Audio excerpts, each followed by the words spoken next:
Mackenzie Johnston with Cattle News Central, bringing you your April 27th cattle industry headlines. Brought to you by Agric Advisors.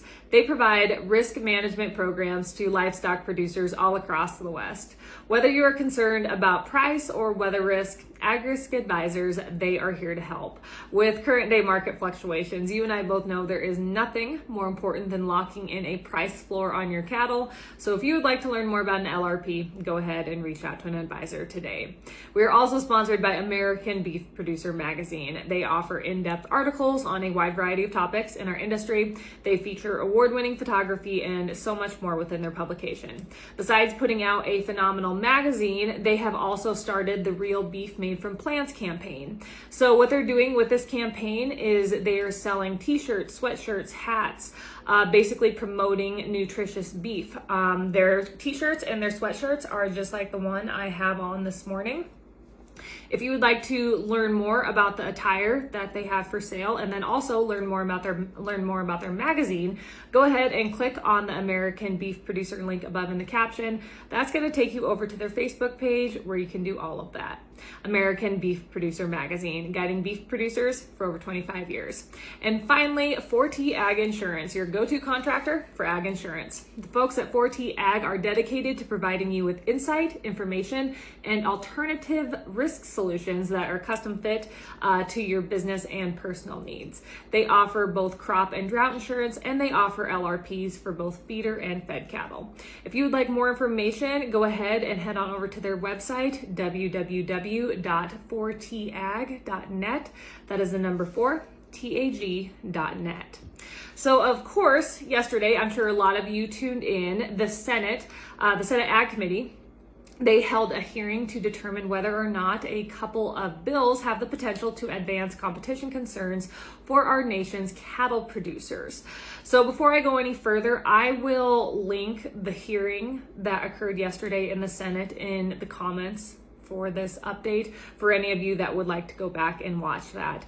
I will cover the highlights of the hearing in this update, but we will be here all morning if I were to cover all of the details. It was pretty lengthy and there is a lot to take in from that hearing.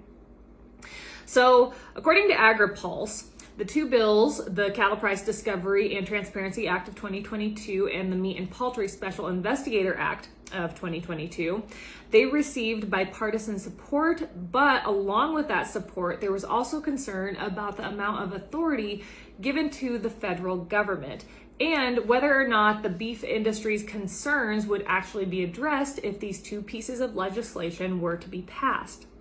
As we all know, and as we have discussed time and time again, the Cattle Price Discovery and Transparency Act would do a lot for our industry, but most importantly, it would create regional cash trade requirements that would result in increased price transparency and increased competition.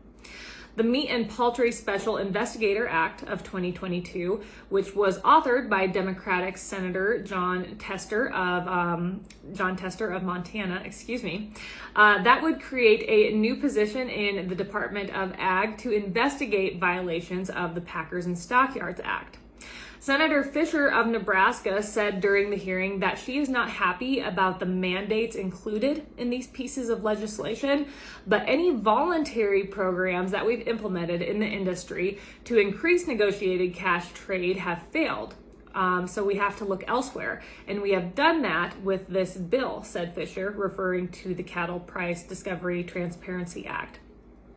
Of course, with this statement, and this was a fantastic moment, I believe, in the hearing, this statement, Fisher was calling out NCBA for their voluntary framework that failed, and failed miserably, might I say. As we all remember, NCBA, they implemented their voluntary framework a few years ago, and they said if it failed, if it didn't work, if it didn't increase negotiated cash trade, that they would aggressively pursue a regulatory option in hopes of increasing negotiated cash trade. But when the time came to do that, they as Corbett Wall said, they basically pissed that idea away and decided that they are against mandates across the board, that they don't want to touch anything like this piece of legislation. So they said one thing and then they went back on it pretty hard. But I would I would not expect anything less from an organization like NCBA. Senator Grassley made the statement that some organizations think the cattle price discovery and transparency bill goes too far, and some say it doesn't go far enough. For this reason, Grassley thinks this bill should fly. Basically, he's saying that he thinks it is middle ground, and that is something that I and many others within the industry have said for a while now. You're not going to appease everyone. You're not going to get everything you want in a bill. That's why this is a good middle ground bill. It's a place to start. This update is also sponsored by Circle 5 Cow School. If you're wanting to learn how to preg check your own cows or start AIing, Circle 5 Cow School is the way to go. Almost every week they are hosting classes somewhere between Texas and Tennessee. If you would like to check out their schedule, head on over to circle5cowschool.com. That is the number 5 in there, or you can go ahead and just give them a follow on Facebook. So Brownfield Ag News, they also reported on the hearing. And during the hearing on Tuesday, Senator Tester of Montana, the only working farmer in the U.S. Senate, I believe that is important to note, told committee members it is time to fix the problems in the cattle industry. He doesn't think we should continue to kick the can down the road. Today's marketplace is more consolidated than it was back in 1921 when the Packers and Stockyards Act was passed. Rural America is drying up because we can't get fair prices. Capitalism isn't working in the industry either because of concentration and consolidation, said Tester. William Ruffin, a cattle producer from Bay Springs, Mississippi, he was there representing USCA. He said during the hearing that if the Packers had to buy cattle off the negotiated cash market, that would greatly benefit independent feed yards who are currently holding on by a thread as bankruptcy threatens their operations. Ruffin said the lack of competition in the market is impacting his operation. This is exemplified in the fact that he can't get but one bid for his cattle anymore, and producers in his area are going out of business, like we are seeing in so many rural areas across the nation. Senate Ag Committee Ranking Member John Boozman of Arkansas stuck with his usual line, stating that he is worried about the unintended consequences that could arise in the cattle industry from a cash market mandate. Stephen Kuntz, livestock economist at CSU, he was part of the panel on Tuesday, and he once again was very vocal about the fact that he feels that this piece of legislation is trash. He said there is no research to date that shows mandated cash trade would improve cattle prices. If mandates were put in place, costs for the producer would increase, so legislation like this would actually hurt cattle producers, according to Kuntz. Drovers reported on the hearing, and according to Drovers, Tuesday's Senate Ag hearing highlighted the strong opposition to government mandates by a majority of U.S. cattle producers. Ethan Lane, NCBA Vice President of Government Affairs, said the majority of cattle producers have made it clear that a one-size-fits-all solution, such as mandates included in the Cattle Price Discovery and Transparency Act, is not the solution the industry is looking for. This piece of legislation only focuses on what works for one region, not the cattle industry as a whole across the whole nation. Another strong opponent of the bill was Sean Tiffany with Kansas Livestock Association and NCBA. Tiffany believes this bill would give the government too much authority over the cattle industry. He also said that government mandates could possibly result in fewer marketing opportunities and less incentive for producers to invest in genetics and innovative production techniques that lead to higher quality beef.